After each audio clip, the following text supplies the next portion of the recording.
Kia ora team, my name's Ben. Now, let's look at how our cardiac conduction system relates to what we see on our ECG. So, first off, let's look at one lead in particular, so lead 2. And what that means is we've got a positive lead sitting down here. So when we're looking at our ECG, if we've got something bumping up, it means there's a positive message going towards a positive electrode or a negative message going to a negative electrode. And if anything bumps down, it means there's an opposite message going to an electrode. So negative to positive or positive to negative. All right, let's see how this works. The pacemaker is our SA node, so it generates the message. Our SA node is in our right atrium, and it sends that message along our internodal pathways and our Bachmann's bundle through our atria, which is going to stimulate them to contract. If we look at our ECG, this is a positive message going towards a positive electrode, so it bumps up. And that's our P wave. Done. Awesome. Now, we've got to give time for our atria to contract and squeeze the blood into the ventricles. So we need to pause, calm down, and that's where we have our AV node. So the AV node's job is to slow that message down, and during this time, nothing's happening on our ECG. So that's our isoelectric line. Iso means same, so everything's staying the same. Pause.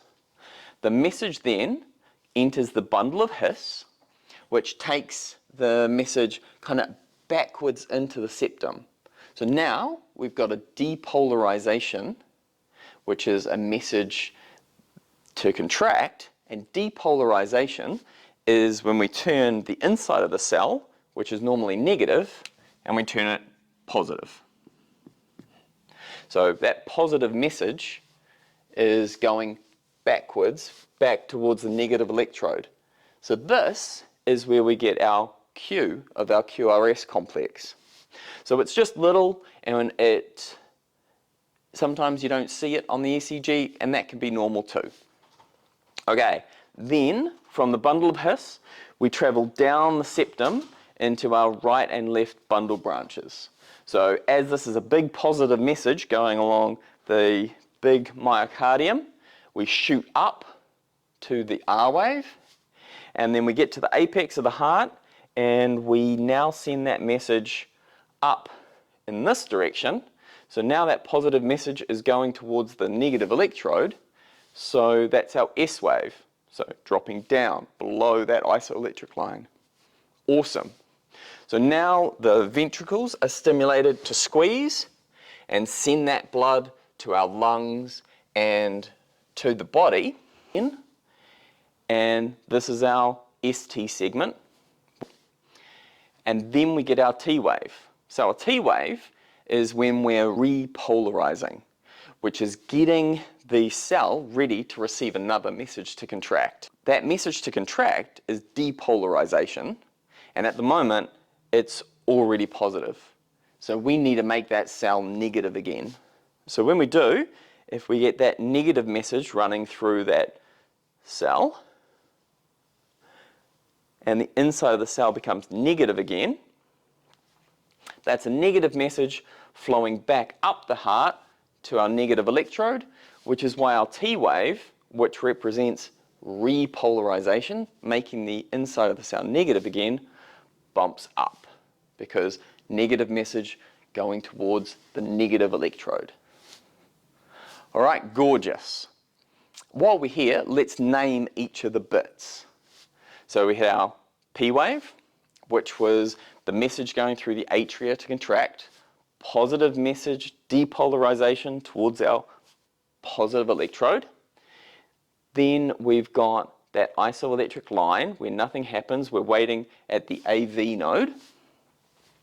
This is called the PR segment, between the end of the P and the start of the QRS complex, which could be the start of the Q if it's there, or the start of the R if there's no Q. That's our PR segment. We also look at the PR interval, which is the start of the P to the start of the Q if it's there, or the start of the R. That's the PR interval. So this becomes important when we're looking at heart blocks. Spoiler alert, more to come later. Then our QRS complex is the start of the Q if it's there, or the start of the R, to the end of the S. That's our QRS complex. So that is the message going through the ventricles, stimulating them to contract. Then we have our ST segment, which is the end of our S wave to the start of our T, where it's giving time for the ventricles to contract and squeeze.